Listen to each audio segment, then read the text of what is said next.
લડ્યા હતા. આવા લોકો માટે મેં 3-4 વર્ષ માટે આ સંવિધાન લખ્યું હતું.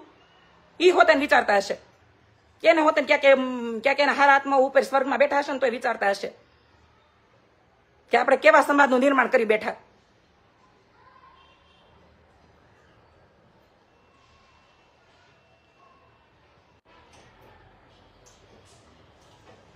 મેં ક્યારેય કોઈ દિવસ સંવિધાન ઉપર પ્રશ્ન નથી ઉઠાવ્યો, કારણ કે સંવિધાન મને ગમ્યું હતું એનું મેન એક કારણ એ હતું કે દેશની સ્ત્રીઓને કેટલી બધી સ્વાધીનતા, કેટલી બધી સ્વતંત્રતા, કેટલી બધી એને પ્રાઇવસી આપી, કેટલો બોલવાનો અધિકાર અપાયો.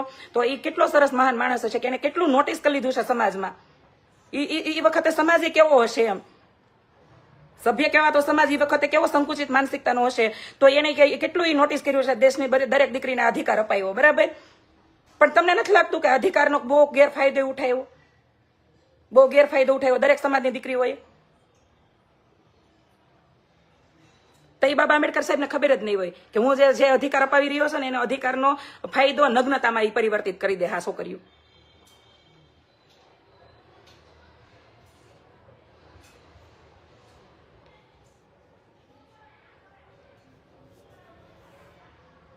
અને આજે દરેક 18 વર્ષના દરેક માણસને મારો સીધો પ્રશ્ન છે, હાલો દેજો જવાબ, અંતર ઉપર હાથ રાખીને જવાબ દેજો. કોઈ સંકુચિત મનથી નહીં દેતા કે તમે બધા એવું ઈચ્છો છો કે 18 વર્ષ છે, આડાવાડા છે, હિન્દુ રાષ્ટ્ર આપણે બનાવવા જઈ રહ્યા છે. તમે કહેતા હતા ને બારે બારે કે હિન્દુ રાષ્ટ્ર બનાવવું છે તો તમે આવું કરો છો, તો તમે એવું ઈચ્છો છો કે દરેક સમાજની દીકરી એક બીજા સમાજમાં પવણવા મળે? એવું ઈચ્છો છો? બોલવા માંડો.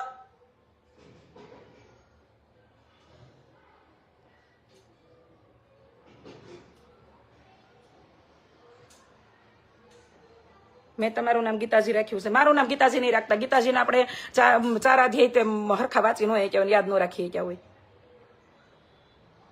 કોઈના માટે સારું નથી યાર, કોઈના માટે સારું નથી. ખરેખર પ્રોબ્લેમ એ નથી કે આ છોકરીનો અમને પ્રોબ્લેમ છે, બરાબર? આ છોકરી તો ખાલી એક જેવી રીતે કેમ દ્રૌપદીનું વસ્ત્રહરણ એ એક મેન મુદ્દો હતો, એ કેન્દ્ર બિંદુ હતું, પ્લસ પોઈન્ટ હતો. બાકી દ્રૌપદીનો વસ્ત્રહરણ એ કઈ યુદ્ધનું કારણ નહોતું. યુદ્ધનું કારણ હતું ઠેઠ ભરત રાજાએ જે તે સમયે પોતાના 9 દીકરામાં કોઈ એક દીકરો એને લાયક ન લાગ્યો અને પોતાના સામ્રાજ્યમાંથી કહીને કે રાજધાનીમાંથી પોતે એક બ્રાહ્મણના દીકરાને આપી દીધું હતું રાજ્ય, બરાબર? ભૂમન્યુ નામના બ્રાહ્મણને રાજ્ય આપી દીધું હતું. ત્યારે જ આ વસ્તુ રોપાઈ ગઈ હતી, ત્યારે જ એના પાયા નખાઈ ગયા હતા યુદ્ધના. તો દ્રૌપદી કેન્દ્ર બિંદુ હતું. એવું અમારે આ બેન છે ને, જે બેનના નામને આજકાલ બધું સોશિયલ મીડિયા ગરમ થઈ ગયું છે, એ બેન કેન્દ્ર બિંદુ છે. પણ વાત થઈ રહી છે આખા સમાજની બધી દીકરીઓ માટેની. સમાજમાં એકતા લગ્ન કરવાથી આવે એવું કોણે કીધું? એક્ઝેક્ટલી રસિકબા, હું એ જ કહેવા માંગુ છું કે તમને એવું લાગે છે કે આ બધા સમાજમાં એક બીજી દીકરીઓ લગ્ન કરવા મળશે તો એકતા આવી જશે? હે?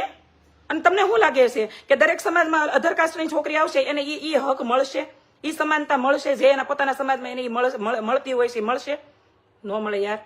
આ હકીકત છે, કારણ કે વાસ્તવિકતા તદ્દન જુદી હોય. કાલ્પનિકતા બહુ સુંદર હોય પણ વાસ્તવિકતા બહુ એટલે બહુ જુદી હોય. ભલે અત્યારના છોકરાઓ ભણેલા ગણેલા છે, આ નવી જનરેશન છે, એ બધી એમ સમાંતર જ થઈ ગઈ છે. ત્યારે બધા એક હારે બે છે. દેવાયત પંડિતે કીધું હતું કે એક તાહાળીએ 13 જમશે, બરાબર? આપણે બધા અત્યારે પાણીપુરી લારીએ બધા એક હારે જ ઉભા રહી જઈએ છીએ. જે તે સમયે એક પંગતમાં એક હરખા બધા બેહતા નહીં, બરોબર? આ વસ્તુને આપણે અત્યારે હાવ પરિવર્તિત થઈ જ ગયું છે, બધા કરીએ છીએ, બરાબર?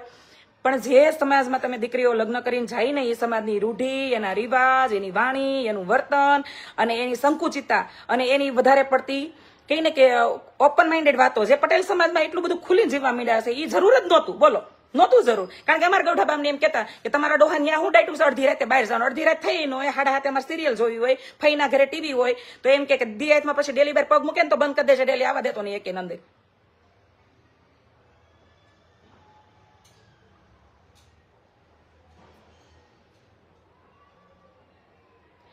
તમે તો ગોધરિયું બેસાડો છો શૈલેષભાઈ અમરે. આ કોણ છે? હાલ તમારે આખું નામ બોલવાની જરૂર જ નથી, કારણ કે તમારા નામ લઈને થોડી મારી જીભ ખરાબ કરાય. ગોધરિયું પેલા તો મારા સમાજમાં લાવતાશી લાવ્યા છે, અમારા પરિવારમાં કોઈ નથી, એટલે મને આ વાત જરાય લાગુ નથી પડતી અને મારી પાસે પૂરા અધિકાર છે, બરાબર, આ જવાબ દેવાના.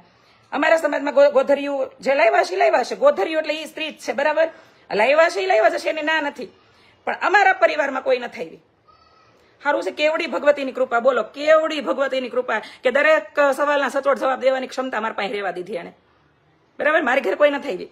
અને મારા દીકરાઓને બેહાડીને મેં કીધું, 2 દીકરાઓને વાંઢા રહેજો, બરાબર? પણ કોઈ એવી છોકરી હારે લગ્ન ન કરતા જે તમારા મનને ન સમજી કે તમારા હારે આજીવન ન રહી કે બરાબર. આજીવન રહેવા માટે બહુ એવા સક્ષમ પાત્ર જોઈ. એક ભાઈ લખ્યું હતું, કૃષ્ણાબેન આવતા વખતે તમારી જેવી ઘોલવાળી માંગુ છું કે. મારી 2 દિવસ પહેલા મારી લાઈવમાં, યુટ્યુબની લાઈવમાં મેં કીધું પણ મારા જેવી ઘરવાળી તમને મળે એવી હું તમને આશીર્વાદ આપું, બરાબર. પછી નરેશ જેવો સહનશીલતા વાળો માણસ એ મળવો જોઈએ ને પછી આમો, કે જેની બાયડીને દરેક સવાલના જવાબની ખબર જ હોય ને દરેક સવાલનો અટપટો જ જવાબ હોય. એવો પછી સહનશીલતા વાળો પુરુષ મળશે? મને મારા લગ્ન કરાવ્યા ને તે મારા લગ્ન એકદમ સચોટ ફૂલ્લી અરેન્જ મેરેજ છે, ત્યારે અમારી બે વચ્ચે કોઈ જાતની ઓલી નહોતી. પણ ઈશ્વરને ખબર હોય ને કે આ માણસ સદાને સહન કરી શકશે, આ માણસ સદાના ખર્ચાને નખરા ઉઠાવી શકશે. તો આ જોડી ઈશ્વરીય છે અને એમાં આશીર્વાદ એ ઈશ્વરના જ છે. એટલે આ 22 વર્ષ નીકળી ગયા. નકર તો ત્યારે હાલતી ન થઈ જાય. મારી જેવી પાસે તો અઢળક ઓપ્શન હોય, માલ નથી લેવું. કારણ કે મારું પાસે પહેલું તો ઓપ્શન એ હતું છૂટાછેડા કરવા માટેનું કે બધી જતા સમય મિલકત વેચાઈ ગઈ હતી. અમારા સમાજમાં મિલકત ન રહી હોય ને તો ત્યારે તો સગાઈ તરત તૂટી જાય છે. એટલી ખોખલી માનસિકતા વાળા લોકો થઈ ગયા છે. ઈ તો રેવા જો ને ભાઈ, સાબનું ખાલી પેકિંગ ન કરાવી હોય ને, અત્યારે જે પેકિંગ કરાવે છે ને ઈ ન કરાવી હોય તો છોકરીઓ વ્યવહાર મૂકી દેશે. એટલી ખોખલી ને નાની માનસિકતા, નિમ્ન કક્ષાની માનસિકતા વાળી છોકરીઓ થઈ ગઈ છે સમાજની, બરાબર. અને જે લોકોને એવું લાગે કે તમારા સમાજને જ કીધું છે તો એ લોકો ખાસ એક વાત નોટિસ કરી લે કે મેં અહીંયા બધા સમાજને કીધું છે ને પેલા તો મારા સમાજને કીધું છે. એટલે છે ને પ્લીઝ સમાજની રહેવા દો, તમે તમારે પોતાનું જ ખાલી સંભાળો તો બહુ થઈ ગયું. અને મેં સમાજનો ઠેકો લીધો છે, હું ખોલીને કહું છું, બરાબર. છોકરાઓને સુધરવાની જરૂર છે, પીવે હશે. હવે અહીંયા કોક કયો રાજકારણમાં જઈને બધા ડંકા વગાડો છો, ત્યાં જઈને કયો ને, અહીં બહુ સલાહ જો છો, ત્યાં કયો કે આ કેમ દારૂ ખાના કતલ ખાના બધું બંધ ન થતું ગુજરાતમાં, આટલું બધું કેમ ભડકે બળે છે ગુજરાત, એવું કયો ત્યાં સવાલો કરો. અહીંયા તો બહુ સક્ષમ ને સદ્ધર માણસો મારા લાઈવમાં આવીને બેસે છે.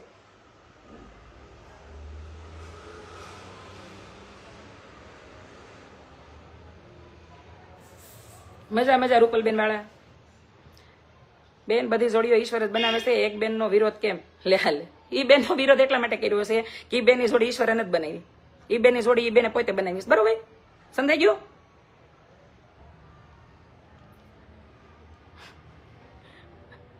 ઈશ્વરે બનાવી. હવે અહીંયા ઈશ્વર વાળી વાત આવી ગઈ છે તો કૃષ્ણ ભગવાન કેમ રૂકમણી હારે લગ્ન કર્યા હતા? શક્રાણી હતી ને ઈ, કૃષ્ણ ભગવાન એ ક્ષત્રિય જ હતા. લવ મેરેજ ની વાત છે એટલે એનું એક્ઝામ્પલ આપ્યું, બરાબર. ભગવાન શ્રી રામે કેમ સીતાજી હારે લગ્ન કર્યા હતા? લગ્ન કર્યા પછી એને વચન આપી દીધું હતું કે અમારા શિવાંકુ વંશની અંદર પહેલેથી હાલ્યું આવે છે સદીઓથી કે એક રાજાને 4-4, 5-5 રાણી હોઈ શકે, પણ મારા જીવનમાં માત્ર તું ને તું જ રહીશ.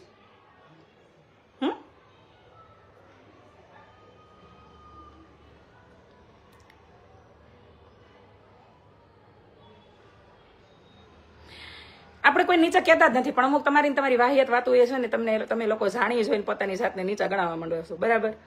બાકી એમ કોઈ નીચા ગણતા જ નથી. તમે નહીં નામાની વાતમાં જે વસ્તુ તમે ન કરવાની એ ઠેઠ પૂગી જાવ છો ને ક્યાંય એના લીધે તમને એમ કહેવા માંડ્યા છે કે આ લોકો ન બોલે. આજે તો બધા બેફામ પીવે છે, હું ક્યાં ના પાડું છું? તમે આજના લાઈવ મોકામાં પ્રશ્ન કરો છો, મેં તો સ્પેશિયલ સમાજનું લાઈવ કરેલું છે. સમાજનું કે સમાજની અધોગતિ નક્કી છે, સમાજનું પતન નક્કી છે, સમાજના દીકરાઓ ડ્રગ્સ દારૂના રવાડે ચડી ગયા છે, દીકરીઓને મોડલ બનવું છે, એક્ટ્રેસીસ બનવું છે, દીકરીઓને એકલું રહેવું છે, સંકુલોમાં ને હોસ્ટેલમાં એકલું ભણવું છે. અને આના ફાયદા અમુક વાહિયાત સમાજના વાહિયાત લોકો, જેનું ક્યાંય એટલે ક્યાંય કઈ થાય એમ નથી ને, એ લોકો ઉઠાવી રહ્યા છે. તો પેલી ભૂલ આપણા સમાજના માતા પિતાઓની છે અને આપણા સમાજની મોડર્ન મમ્મીઓની છે. આ વાત મેં ખુલીને કરી છે. એવું લાગે તો મારે લાઈવ જોઈ લો, ખાલી આમાં ન બેહો, જોઈ આવો જાઓ, ચકાસી આવો.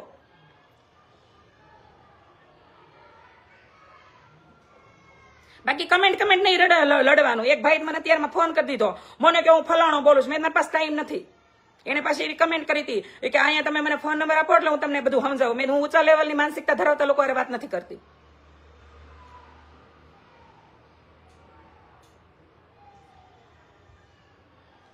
લે રુદ્રા જોશી, આપણા 4 વર્ણ છે, એમાં બ્રાહ્મણને સૌથી ઊંચો દરજ્જો આપ્યો છે. બ્રાહ્મણ, ક્ષત્રિય, કે શુદ્ર, વૈશ્ય શુદ્ર, બરાબર. તો મને ઈ ક્યાંક વિચાર આવે છે કે તમે પાછળ જોશી લગાડીને બેઠા છો ને તમારી પાસે ઈ જ્ઞાન નથી કે હું કહેવાય ને હું કરાય. રેવા દો ભાઈ. દરેક બ્રાહ્મણ જ્ઞાની નથી હોતો, દરેક ક્ષત્રિય શૂરવીર નથી હોતો, બરાબર. અને દરેક બીજી કાસ્ટનો માણસ બધો મહાન નથી હોતો. આ બધું હોત ને તો અત્યારે આ બધી વસ્તુઓ થઈ જ ન હોત. આ બધી વસ્તુ થઈ જ ન હોત.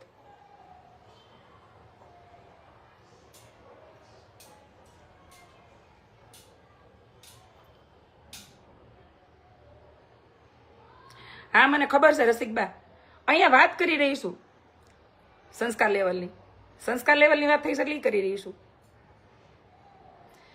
સરકારને સવાલ નથી કરી શકતા એટલે માઇકાંગલીનામાં એક મહિલાને સવાલ કરે છે. કરવા દો કૌશિકભાઈ, આ મહિલા સરકાર બરોબર જ છે, બરોબર. અહીં હું મારી જાતને બહુ મહાન નથી કહી રહી, પણ આપણે પાસે તો સરકાર પાસે જે જવાબ નથી, મારી પાસે જવાબ છે. જય શ્રી કૃષ્ણ, જય શ્રી કૃષ્ણ. એક ભાઈએ મને બીજી એક કમેન્ટ કરી હતી કે એવું લાગે તો તમારા ઝાંસીની રાણી કે બની જવાય ને એમ. મેં તો કદાચ બની જાત, હું માનું હોત ને તો. માનો રામવાળાએ તલવાર તાણી લીધી હતી ને, તે રામવાળાએ લગ્ન નહોત કર્યા. એને શું કામ નહોત કર્યા? એને ખબર હતી કે આ બારવટું કેદી પાર પડે, એના કેદી આ જર્મન સરકારથી આઝાદ થાવ, એની કરતા મારે લગ્ન જ નથી કરવા. કારણ કે બંધન છે ને, જે જવાબદારી સમજે છે, જે જવાબદારી રિસ્પોન્સિબલ માણસ છે, એ અમુક વસ્તુ ન કરીએ. કે હું ધારું તો તલવાર તાણી લઉં, કદાચ કેટલા વર્ષ સુધી જેલી ભોગવી લઉં, પણ મારા બે દીકરા છે ને વાહે, અને મેં જે જીવન મારા માતા પિતાના અકાળના લીધે હું જે જીવીને મોટી થઈ, એ જો હું દુનિયામાં કોઈના માટે ન સમર્પિત કરું. બરાબર. મેં તો નરેશને શરૂના લગ્નના વર્ષોમાં કીધું હતું કે અત્યારે મને નથી ખબર કે હું તમને પ્રેમ કરી શકીશ કે નહીં કરી શકું, સમય આગળ કરશે એ વાત બે નંબરની છે. પ્રોમિસ કે હું તમને મૂકીને કોઈ દિવસ ક્યાંય નહીં જાઉં. આ હકીકત છે. કોઈ પણ માણસની વાતમાં આવીને કોઈ પણ ક્યારેય હું ઘર નહીં ભાંગું, અને આપણા દીકરાને એટલું બેસ્ટ ભવિષ્ય આપીશું કે જે વસ્તુ તમે ન કરી કે હું ન કરી. કે એ ન ભણીએ કે ઘરના મોટા દીકરા હતા, હું ઘરની મોટી દીકરી હતી, મારા મમ્મી પપ્પાનું હતા, તો ભણતરનો અભાવને બેયને ખબર હતી, અને આ વસ્તુ બધી અમારા સંતાનોમાં મેં પૂરી કરી. બેને ભણાવ્યા, સાયન્સ રખાયું. આ ભણાવવા માટે અમે આમાં જેટલું આવડતા તેવા વિડિયા કરીને અને અર્નિંગ ચાલુ કરીને, અને એ સપોર્ટ કર્યો. પતિએ રાત દી એની પત્ની સામું, ગામની વાતો સામું જોયા વગર, અને એને એટલું કામ કર્યું. એટલે આજે બે છોકરા હોય, અત્યારે ઓલો કોલેજમાં આવશે હમણાં 5 મહિના પછી, ઓલો એની કોલેજ કમ્પ્લીટ કરી રહે, અને બે છોકરાને વિદેશમાં સ્થાપિત કરીશ. શું કામ? કે મારે હું નથી ઈચ્છતી કે ભ્રષ્ટાચારી ભડકે બળતા દેશમાં મારા દીકરાઓ અહીંયા આવીને મૂંઝાય અને પીસાય. કારણ કે એની બેની વિચારધારા મારા જેવી છે, જે લોકોની વિચારધારા મારા જેવી છે ને, બધા મૂંઝાય છે અત્યારે. બરાબર. અને પછી વિચારશું કે રાજકારણ કરાય કે ન કરાય. ફ્યુચર પ્લાનિંગ તમને કહેવાની જરૂર નથી, પણ આજે ફ્યુચર પ્લાનિંગ કહું છું મારે. અને ભગવતીની જો આવી નવી કૃપા રહેશે ને, તો આ ફ્યુચર પ્લાનિંગ મારા સક્સેસ થાય. અને જો એને મારા માટે હજી કસોટી લખી છે, તો બીજી વાર કસોટીમાંથી પાર ઉતરવાની કોશિશ કરશું. બાકી હરેરવાનું તો નથી ને હારવાનું તો નથી જ. બ્રાહ્મણ અને ક્ષત્રિય ક્યારેય જ્ઞાતિભેદ કર્યો જ નથી બેન. પણ બ્રાહ્મણ છે ને, ક્ષત્રિય છે ને, ક્ષત્રિય એ બ્રાહ્મણની એક દેન છે. યાદ રાખજો કે પૃથ્વીને 21 વાર નક્ષત્રિય કરી હતી પરશુરામે, જે બ્રાહ્મણ હતા. બરાબર. એટલે એ કરવાનો એની પાસે અધિકાર નથી. એને કરવાનો અધિકાર એની પાસે નથી. ન જ કરવો જોઈએ. મારું એવું માનવું છે કે ન જ કરવો જોઈએ.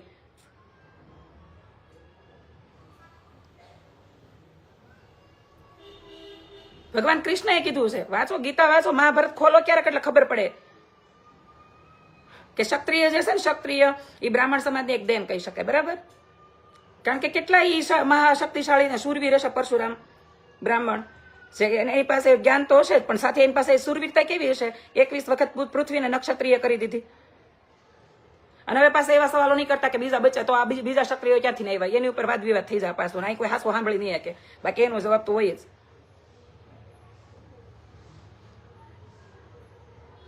ટૂંકમાં લાઈવ બંધ કરું છું. એક શોર્ટ એન્ડ સિમ્પલ એ જ છે કે જ્યારે માણસ પોતાની અંદરની નબળાઈઓ ઓળખતો શીખી જાય, એને ભૂલો સુધારવાની કોશિશ કરવા મળશે, બીજાની નબળાઈ સ્વીકારી લેશે, બીજા માણસને કહીને કે નબળાઈ છે એને મંથન કરતા શીખી જાય, સાચું બોલતા અને સાચું સ્વીકારતા શીખી જાય, ત્યારે કોઈ પ્રોબ્લેમ ઊભી નથી રહેવાની.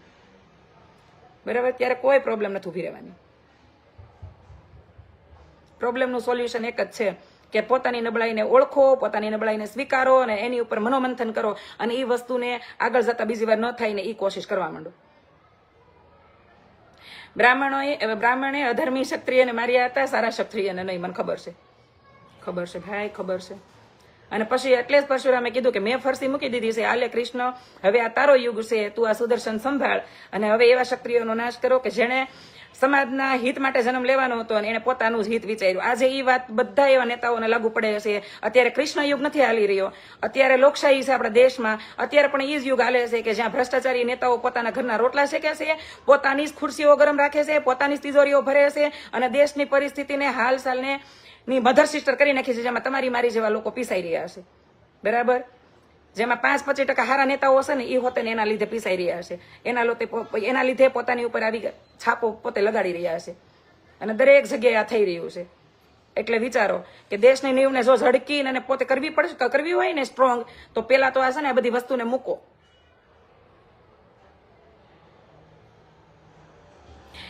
તો એક કામ કરશું કરશનભાઈ, મારી જેવા ભલા માણસને તો રહેવું પડે એમ જ છે, એ વગર કીધે રહેવું પડે એમ છે, પણ હું કોશિશ કરીશ કે આવનારી પેઢીને બને ત્યાં સુધી બહાર મોકલશું, બરોબર?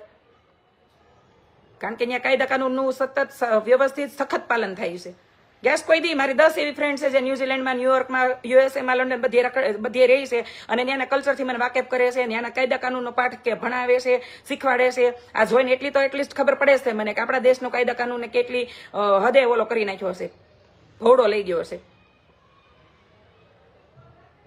તો ચલો હવે અહીંથી વધારે કઈ તમને બહુ સમજાવવાની જરૂર નથી, પણ કોઈ પણ સવાલ કરવા હોય ત્યારે તમારે લાઈવમાં આવી જવાનું, લાઈવમાં સીધો સવાલ કરી દેવાનો, એટલે સીધો તમને પ્રશ્નનો જવાબ મળી જાય. કોમેન્ટ ન રમવું, કારણ કે કોમેન્ટ સેક્શન ઓપન રાખ્યું છે. મેન કારણ એ છે કે મારે એવા લોકોના જવાબની જરૂર હોય, એવા લોકોને સાંભળવાના હોય, એવા લોકોની કમેન્ટોનો રાહ હોય કે જેમાં કોઈ વ્યવસ્થિત લોકો હોય.